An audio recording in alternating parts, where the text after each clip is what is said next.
and then we'll move on to Permian as their homecoming game also happened tonight. But first, let me go ahead and introduce y'all to the KISS of West Texas.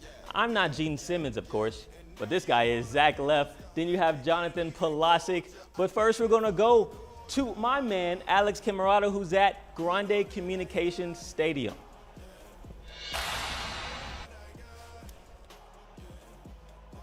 Corey, it was all Midland Bulldogs in front of their home crowd during homecoming. And man, it was an electric scene here. They really came out swinging to begin the game and never looked back. Landry Walls scored 2 touchdowns early on, and that was it for the Bulldogs as they were really ramping it up after losing the last 3 straight. Well, enough of me telling you about it. Let's take a look at the first half highlights. Homecoming at Grande Communications Stadium as Midland High welcomed in Odessa to open up district play.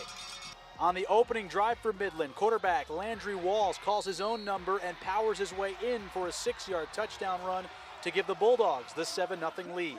Same quarter, Bulldogs up 14-0, and this time it's Briley Perez on this 54-yard touchdown run, and check him out, stiff-arming several defenders to give Midland the 3-score advantage. In the second, Odessa quarterback Diego Cervantes, he has to make something happen and does it himself, and this is what he can do. Cervantes weaves in and out and finds pay dirt to put the Broncos on the board. This player had this to say in the player perspective.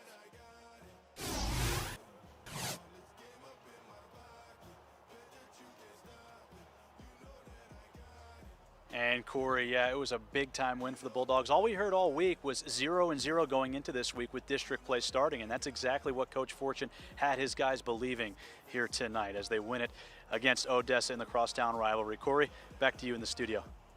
Thank you, Alex. Hey, surprising win for the Bulldogs. Now that district is kind of interesting. Love to see that. Thank you, Alex. Now, we're going to go ahead and move over to Fort Stockton. Let's keep the ball rolling over there, as the Panthers were looking to bounce back after their first loss last week. Now, shout out to the refs right there, man. And so then Panthers quarterback Dominique Aguilar gets the rock, and he's known for running the ball, but this time he'll show off the lefty, tossing it to Dominique. We're tossing it to Isaiah Garcia, and if you weren't counting, that was 70 yards, folks. Second quarter, and I told y'all, this man is known for his running. Aguilar keeps it for himself, and I'm convinced his right arm must have the power of Thanos, because my guy stiff-armed the whole defense. 50 yards on that touchdown, extending their lead to 13. Now, Aguilar and Garcia may be a better duo than Bonnie and Clyde. Those two connect again for another touchdown as the Panthers proud to a victory. And I'm joined by the man in charge, Mike Peters. Coach, congratulations on the win tonight. How important was it for your squad to get this dub after last week's game against Monahans?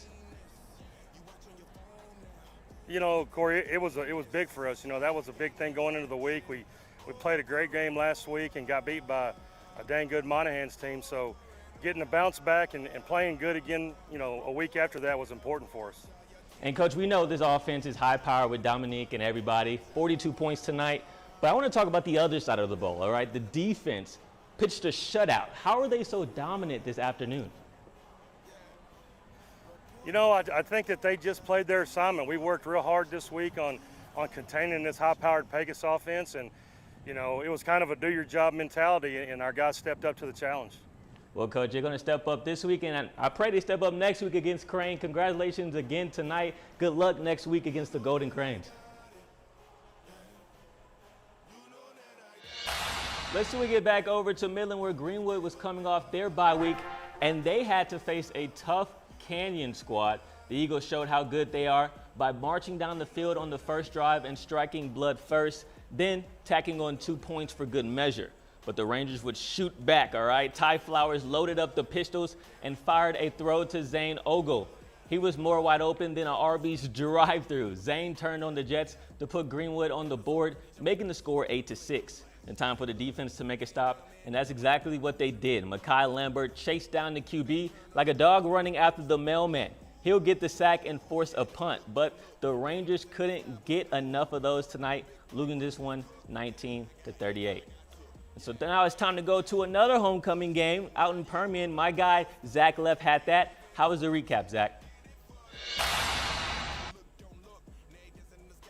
After the homecoming court was announced, the Panthers stormed onto the field to take on the Abilene Eagles. Down 7-0 early first quarter, Permian quarterback Rodney Hall throws a screen pass to receiver Jaquan Richardson, who picks up a big block for the touchdown and to tie the game at 7-all. The Eagles said not so fast, though, as quarterback Abel Ramirez found Timothy Outlaw on the sideline for an easy touchdown to give Abilene a 14-7 lead. After holding Permian to a punt, Abilene would storm down the field and throw a laser across the middle to Anthony Ramirez for a touchdown to give the Eagles a 14-point lead towards the end of the second quarter. After the game, we talked to Coach Ellison for our coaches combo. Next week, you guys have friendship. What do you guys need to improve on the most from tonight's game in order to get back on track? We got to do a great job of executing, things. I thought as far as our week of preparation was well. We did not see that out here tonight, so we've got to do a great job of executing during the game. Man, tough loss there for the Panthers. But guess what? We got more games to go this season, so season's not over yet. All right, let me go ahead and try this back on because I got a peanut head, man. I got no love, man. No love for that. All right, so let's see what's coming up in game time. You just saw Permian, their final score. After the break, we'll go to our game of the week with Jonathan Polasic. Then after that, you'll see how Midland Christian did down in Dallas. And then I'll try to get in 4 games in 30 seconds. And then to wrap it all up, we have our nominees for top play of the week. Let me see if I can fix this real quick.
Go live 1. Mic check 1 2 3 4. Mic check 1 2 3 4.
Welcome back, beautiful people. Our game of the week was between undefeated FORSAN and a 3-1 Reagan County squad.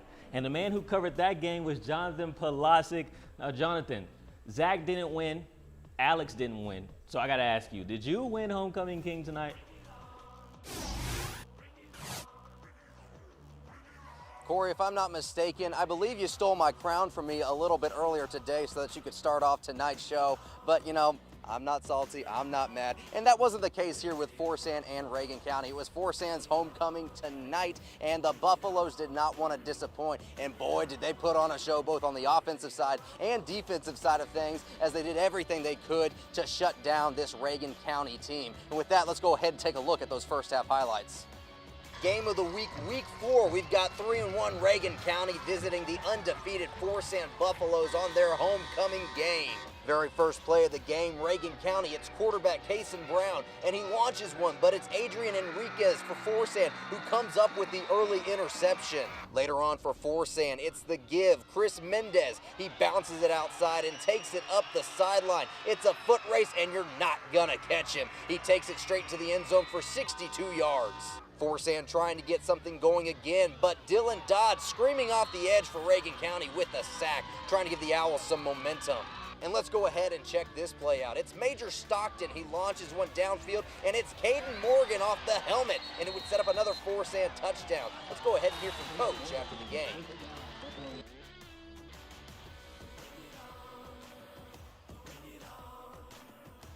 Well, I'm here with the FORSAN head coach, Jason Phillips. And Coach, first off, congratulations on the win. Thank you. You started this game on defense, very first play, interception. How's that for setting the tone in tonight's game? It was good. Our defense played really well all night. Super proud of those guys. It's been a long time since we pitched a shutout defensively, but you know, defense played really, really well tonight because they can put up some points in a hurry, and just a great job of those guys.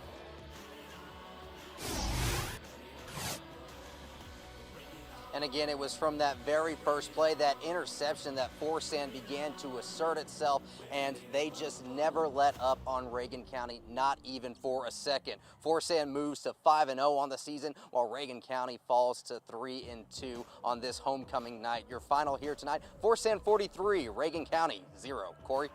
Thanks, Jonathan. Two things. FORSAN's legit, and you can have this crown back, bro. It don't fit my peanut head, okay? Time to check in on Midland Christian. They took a trip to Dallas for their matchup against the reigning state champs Parish Episcopal team.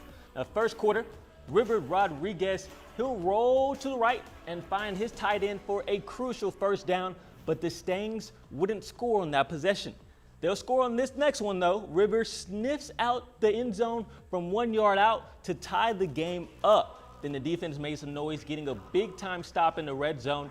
The Stangs needed a couple more of those tonight, though, as they fall 14-28. All right, y'all, I need some water. Let me go get some water real quick. We'll be right back after the break.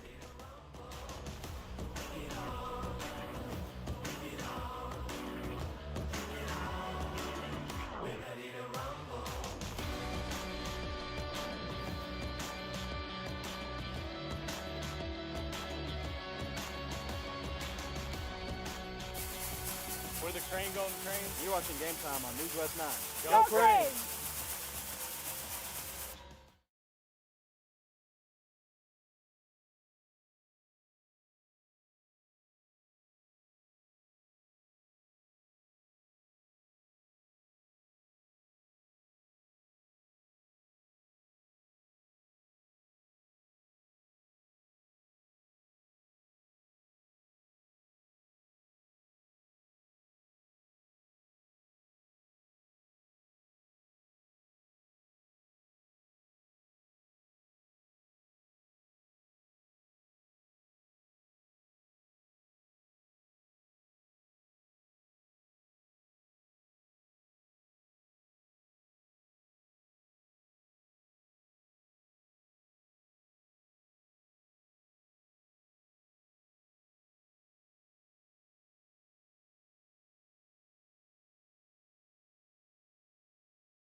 Bringing that to competitors. Do we see the confetti fall? Be ready for war.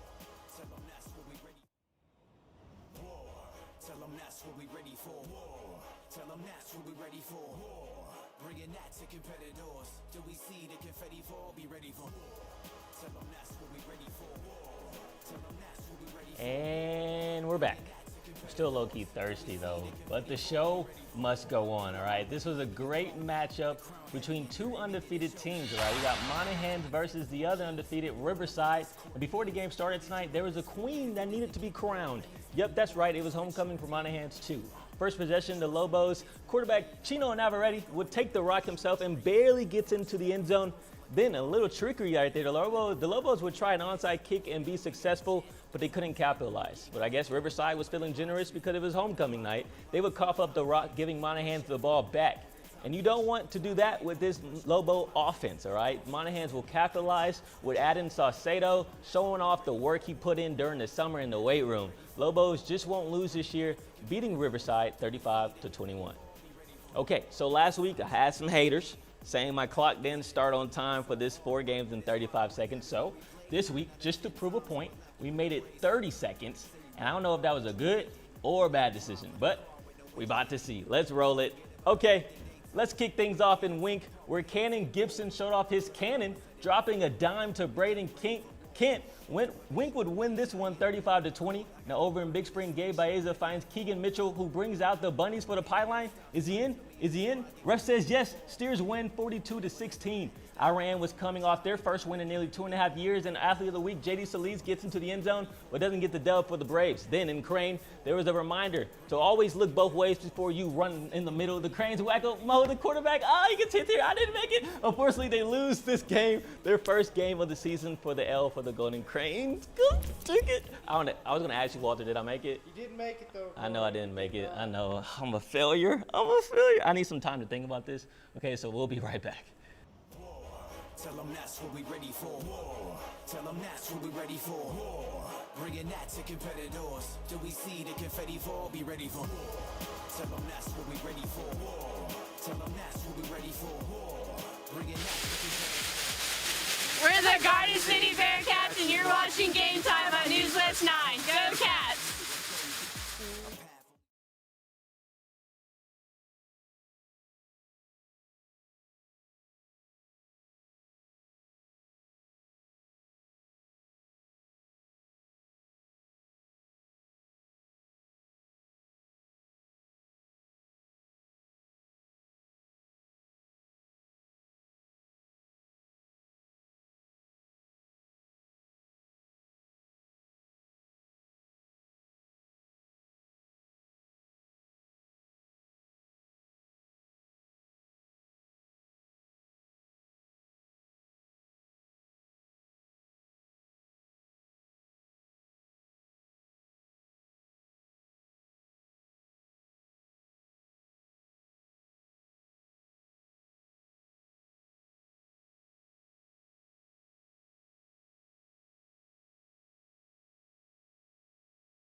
All right, let's do some arm circles. Final stretch, beautiful people. It's time to reveal our top 5, or not top 5, rewind.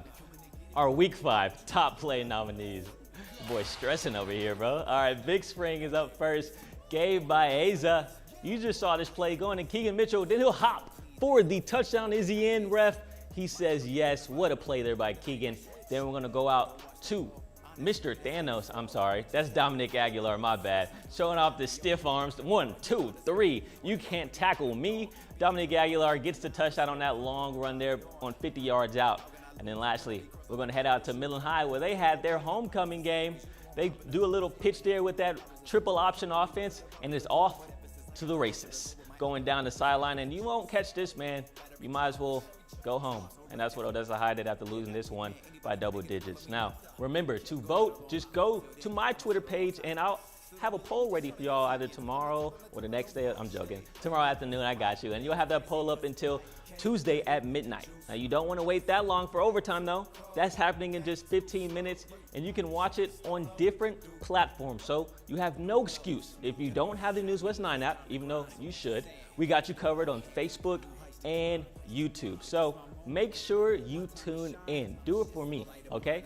All right, y'all. I love y'all. Have a blessed night, and I see you in like 15 minutes, okay?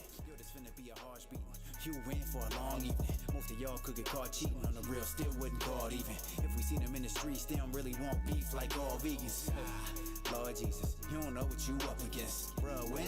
Man, it's finna be a breeze like a gust of wind. Trash talk, I'm under skin. Pass y'all, then rub it in. Y'all better hurry. This Stephen Curry versus Shep and Birdie in above the rim. Ragdoll, y'all back.